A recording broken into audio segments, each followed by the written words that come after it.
Nous sommes le 31 décembre 2020. Chers téléspectateurs, mesdames et messieurs, bonjour et bienvenue sur cette plateforme de la télévision Renaissance.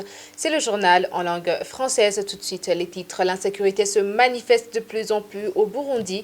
Encore une personne tuée et d'autres blessés dans une embuscade tendue par des hommes armés à Mugongomanga. Le président de la République du Burundi, Evariste Ndayishimiye, menace de licencier tout le personnel des entreprises Onatel et Regideso. Il les accuse d'avoir échoué à leur mission. Vous allez le suivre dans ce journal. La page culturelle est aujourd'hui sur notre programme. La dot au Burundi ne serait-elle pas devenue un obstacle au fondement de nouveaux ménages? C'est sur cela que se focalise l'émission Yaga Mukenyezi. Voici pour le sommaire. À tout de suite.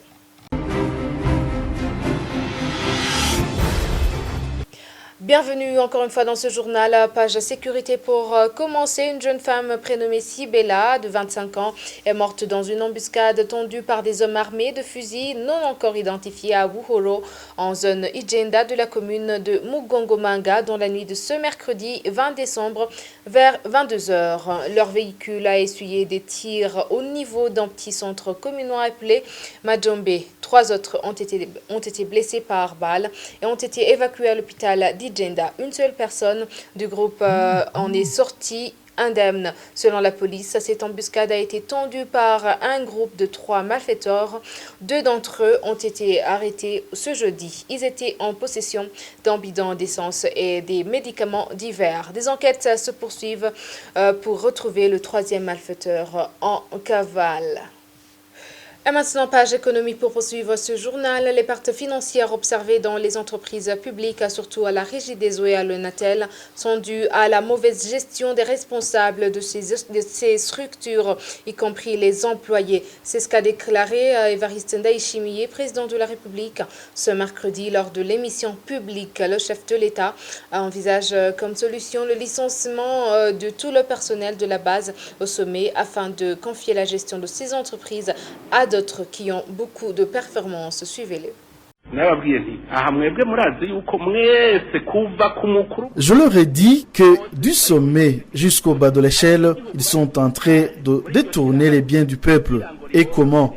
Les Burundais ont investi leur action pour que la régie des eaux gère pour eux l'eau et l'électricité afin que le bénéfice généré soit utilisé par le gouvernement dans la distribution de cette eau et cette électricité à tous ceux qui en ont besoin. Maintenant, toutes ces personnes ont fait de ces biens communs leur possession. Où sont passés les dividendes? C'est du directeur jusqu'au planton qui encaisse les bénéfices. Ils se sont constitués en bande pour nous couper de l'eau et l'électricité.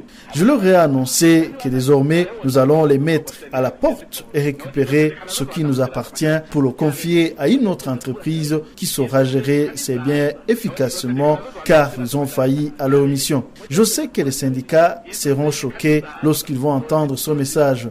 Je veux aussi demander à ces syndicats de rendre des comptes et de nous dire où est passé notre argent, l'argent du peuple, parce que je suis l'avocat du peuple.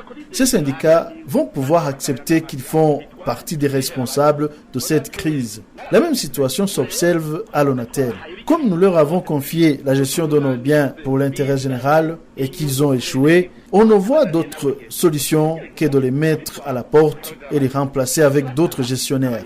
Le capital, les équipements et le matériel, c'est la sueur des citoyens qui investissent dans ces entreprises, mais qui n'en voient pas le bénéfice. Au sein de ces entreprises, ils utilisent souvent le syndicat comme bouclier. Désormais, nous allons demander aussi les comptes à ces syndicats. Ils vont devoir expliquer où est passé notre argent. Je sais que tout ça va cesser. Il faut remettre le pays sur ses rails.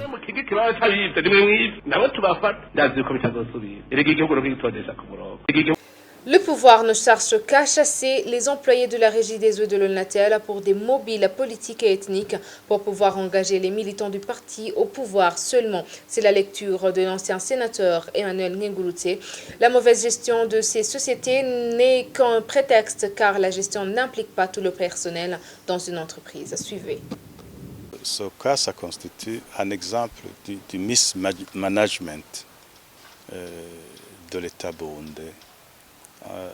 En réalité, une telle décision ne peut être prise que sur base, n'est-ce pas, d'un rapport de contrôle. n'est-ce pas, de l'inspection générale des finances ou alors du parquet, n'est-ce pas, du ministère public, et qui constate, n'est-ce pas, la mauvaise gestion ou le détournement des biens de la société régie des eaux. Et c'est sur base de ça qu'on peut alors prendre des mesures. Et notamment les mesures qu'il faut prendre, c'est de décharger les responsables de cette société et les faire traduire devant la justice. Mais pour les autres catégories de personnel, ils n'y sont pour rien, sauf ceux qui ont collaboré. Mais ce n'est pas tout le monde qui doit être puni pour des fautes qu'ils ne connaissent pas, n'est-ce pas? Donc, là, je pense que pour la JDESO et le Natel, parce qu'elle aussi a été citée, ils poursuivent un autre objectif, une autre politique. Ils ont certainement vu qu'il y a beaucoup de monde qui n'appartiennent pas au parti au pouvoir ou qui ne sont pas de l'ethnie, n'est-ce pas, choyés par le parti au pouvoir. Donc, ils veulent, ça c'est un manège, n'est-ce pas, pour pouvoir épurer la société de ces éléments et après reprendre les éléments de son parti, les sympathisants et les membres de leur parti. C'est tout, c'est simple, c'est aussi simple que ça, ils l'ont fait. Sinon, ce n'est pas comme ça qu'on redresse les sociétés. La loi prévoit comment on redresse des sociétés et les politiques des entreprises publiques également. Et si le SCEP existe, ils ont des politiques tout à fait faites qui sont là pour pouvoir redresser les entreprises en difficulté. Le refus du gouvernement de Gitega d'offrir les obsèques dignes d'un ancien chef d'État, feu Pierre Buyoya, est un signe qui montre à suffisance la haine du pouvoir du CNDD-FDD envers lui et sa politique de l'unité et de démocratisation. Lecture de maître Emmanuel Ngengurute. Pour ce juriste, l'argument avancé par le chef de l'État, Évariste Ndayishimiye, selon lequel le gouvernement ne pouvait pas avoir une responsabilité à l'enterrement d'une personne condamnée par la justice n'est pas fondé, car cette condamnation n'était pas définitive. Suivez. L'argument n'est pas du tout fondé, pour une raison très simple. Il est suspect jusqu'à présent, mais il est présumé innocent jusqu'à la condamnation définitive. Le suspect est innocent, n'est-ce pas? On ne peut pas dire qu'il est condamné et que par conséquent, on ne devrait pas organiser des cérémonies d'enterrement dignes de son rang. Donc, ça s'est inscrit dans la loi. Le président Buyoya avait certes été condamné. Je ne voudrais pas revenir sur la forme du jugement intervenu, un jugement qui est tout à fait en dehors de toutes les normes nationales et internationales connues en matière de jugement, mais il avait interjecté appel. Par conséquent, il était toujours considéré comme innocent.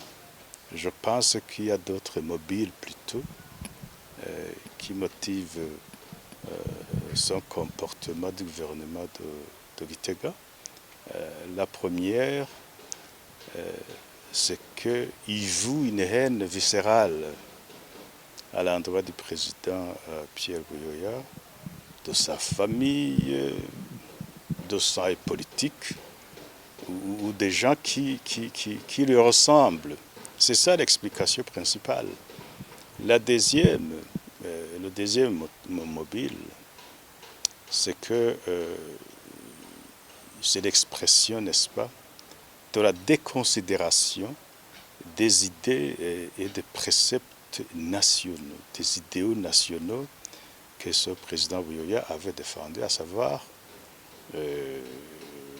les idéaux d'unité nationale, de liberté, de démocratisation du pays, ainsi que ceux en rapport avec la réconciliation nationale, n'est-ce pas? Ce sont des idéaux qu'il avait essayé de mettre en valeur et qui avaient produit, n'est-ce pas, de très bons résultats au Burundi et qui, à partir des résultats obtenus au Burundi d'ailleurs, il a été sollicité d'aller aider les autres pays, n'est-ce pas, à mettre en valeur ces idéaux, des idéaux universels, des idéaux qui ne peuvent pas être, n'est-ce pas, remis en cause si on veut un pays libre, prospère et réconcilié. Poursuivant ce journal sur la page Droits de l'homme, 11 personnes ont été tuées. Parmi elles, 5 corps sans vie ont été retrouvés. 3 personnes ont subi des violences basées sur le genre. 4 autres personnes ont été arrêtées arbitrairement. Ces chiffres figurent dans le bulletin hebdomadaire de la Ligue ITK, comme le précise Emmanuel Nibidi, vice-président de la Ligue ITK. Il pointe du doigt la jeunesse Imbonerakure et la police comme acteurs de ces crimes. Suivez-le. Au cours de la semaine du 21 au 27 décembre, la Ligue TK a relevé des cas de violation qui sont les suivants. 11 personnes ont été tuées, dont 5 retrouvés cadavres. Il y a 3 victimes de violences basées sur le genre. Et il y a aussi 4 personnes arrêtées arbitrairement. Parmi ces victimes figurent 3 femmes et 3 femmes tuées et une femme arrêtée arbitrairement. Les présumés auteurs de ces violations étaient des membres de la milice Imbonerakure, des policiers, et des agents du service national de renseignement et qui sont aussi il y a des administratifs qui sont pointés du doigt comme ayant participé à commettre ces différentes violations. La Ligue TK a aussi relevé qu'il y a le phénomène de cadavres, on remarque toujours, et aussi des personnes qui sont tués par des gens non identifiés. Et cela a eu lieu dans les différentes provinces du pays. Il y a un cas aussi nouveau qui, nous disons nouveau, où un cadre du parti CNDD-FDD qui exerce aussi des fonctions publiques qui a été arrêté, accusé de participer à la CIN. C'est l'ingénieur Aimé, qui est directeur général de l'urbanisme dans la région du centre. Page culturelle à présent, la dot aurait-elle perdu son sens? Qu'était-elle auparavant et qu'est-elle devenue aujourd'hui? Pour certains, elle est devenue un obstacle au fondement de leur foyer. La synergie des médias, Radio Indamba et la télévision Renaissance traitent ce sujet dans son émission Yagamu Kenyeti. Olivia Gakima. La dot, une tradition familiale commune dans plusieurs pays de l'Afrique subsaharienne, dont le Burundi, est une étape primordiale avant le mariage religieux et même civil. Dans le temps, les Burundais offraient des vaches, des chèvres et d'autres possessions selon les moyens des familles. Ils pouvaient aussi offrir du matériel comme des houes en guise de dot. La dot symbolisait une amitié, une union entre deux familles. De nos jours, certains optent pour un versement de la dot sur un compte bancaire. La dot serait-elle devenue comme un prix sur une marchandise? La question a été posée à Pamela Mobeza, une activiste des droits des femmes. Il y a un échange de biens entre des biens et des personnes. Donc, normalement, il y a un échange entre des services et des biens ou des objets, des services, des objets. Mais cette fois-ci, pour la dot, c'est un échange entre des biens et des personnes. Donc, on échange une personne contre une chose matérielle. Donc, c'est un achat. Carrément. Oui, c'est vrai, des fois, avec la culture, il y a des images qu'on fait. Donc, on essaie de dorer l'image de la dot comme c'est un honneur, c'est une valeur, je ne sais pas, des choses comme ça. Mais il faut se mettre dans la tête que la personne qui n'arrive pas à trouver cet argent, cette somme d'argent qui est demandée actuellement, c'est toujours des choses matérielles, des objets qu'on échange contre une personne humaine. Donc, c'est un achat. Parce que si c'était vraiment une question culturelle, c'est-à-dire qu'il y aurait personne à qui on refuserait de se marier parce qu'une des parties n'a pas cet argent pour payer la dot. Donc, il n'y aurait pas un refus pour le mariage. Selon cette militante des droits de la femme, les parents de gens qui s'aiment devraient les accompagner au lieu d'être pour eux des obstacles à surmonter pour leur futur ensemble. Pamela Moubedza. Moi-même, je suis parent.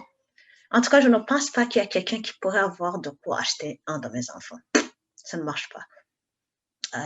Je pense qu'en tant que parent, les enfants devraient être accompagnés.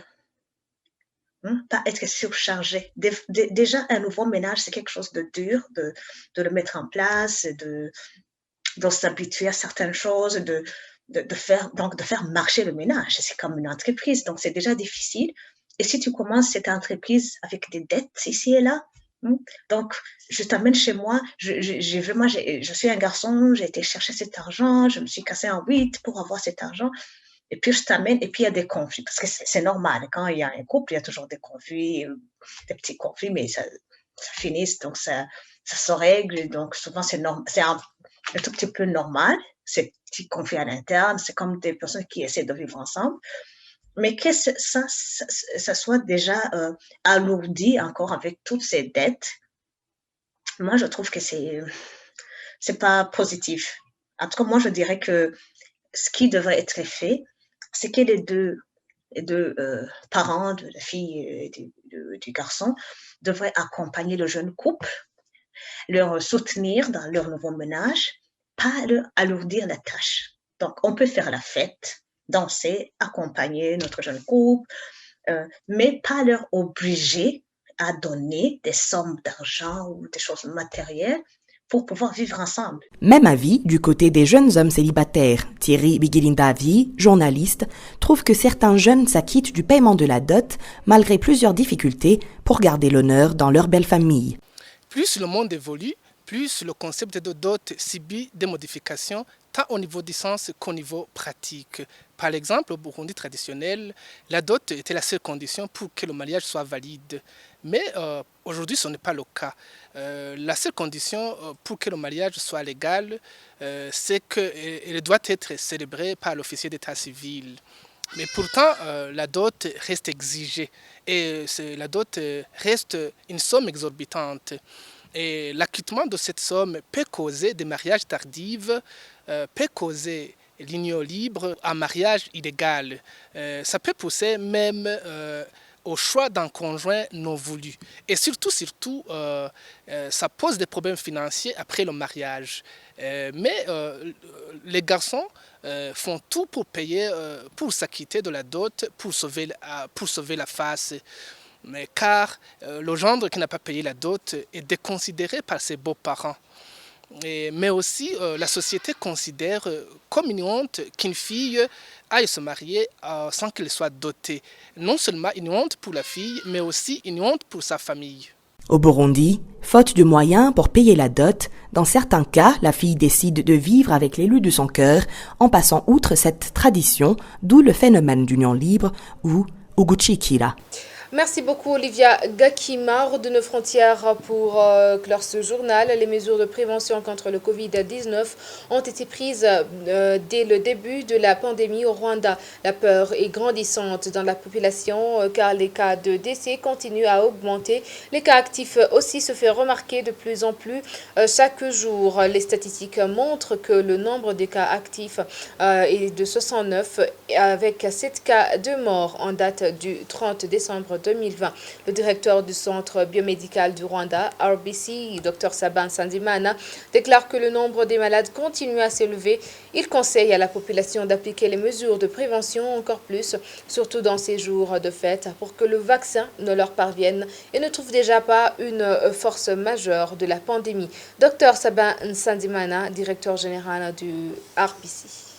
amavuriro twavuriragamo covid-19 muribuka ko twigeze kuba dufite hafi asaga 30 aza kumanuka. Les hôpitaux dans lesquels on soignait le Covid-19, vous vous souvenez qu'on avait presque 30, mais ils ont diminué jusqu'à 5 dans tout le pays. Mais dans cette semaine, on a dû réouvrir un autre hôpital qui était fermé parce que le nombre des cas actifs augmente. Ceux qui étaient malades, qui doivent être soignés, avaient eu des hôpitaux qui étaient ouverts jusqu'à maintenant, et c'est là qu'on donne ce message à tout le monde où on leur dit que dans ces jours de fête, que les gens soient prudents. On a très peur qu'après les fêtes, le nombre des cas actifs s'agrandisse et qu'on observe beaucoup de cas de mort et ça sera très mauvais de commencer l'année avec la montée de la pandémie. Que ceux qui sont dans les fêtes, tous ceux qui nous entendent, qu'ils prennent des mesures car c'est un moment crucial pour que le vaccin nous parvienne et trouve déjà une force majeure du Covid alors qu'on avait fait tout le possible. Les recherches de ce monde, qu'on connaît tous, nous montrent que si on trouve une personne malade, ça veut dire qu'il y a 9 autres qu'on n'avait pas vus qui ont le Covid. On est en train d'observer les gens qui viennent un peu trop tard et qui te disent qu'ils viennent de passer 2 semaines grippés et que d'habitude ils passaient 1 semaine avec la grippe. Et c'est la raison de leur venue à l'hôpital pour se faire soigner. Un autre te dit, j'ai eu la fièvre et je pensais que c'était la fatigue. Et c'est là qu'on observe le taux des malades qui monte beaucoup. Le taux s'est multiplié plus de 2 fois, mais aussi ceux qui se trouvent dans un état critique, le taux s'est multiplié 4 fois. Je prends exemple de ce qu'on a dans l'hôpital de Canigna. D'habitude, on avait 4 ou 5 personnes, mais pas plus de 10 qui reçoivent de l'oxygène dans un état critique. Mais aujourd'hui, ils arrivent presque à 40. C'est pourquoi on encourage les personnes, s'ils ont la fièvre, s'ils ont la fatigue, s'ils se sentent bizarres, qu'ils ne pensent pas ou suspectent autre chose, qu'ils suspectent d'abord le Covid et surtout qu'ils ne contaminent pas les autres. Ameze ukuntu kudasanzwe ye gukeka ikindi ahubwo abanza akeke covid ikindi anirinde kuba yayanduza abandi. Eh bien, c'est par ici que prend fin ce journal. Merci de nous avoir suivis. À la prochaine édition et la télévision Renaissance vous souhaite ses meilleurs vœux.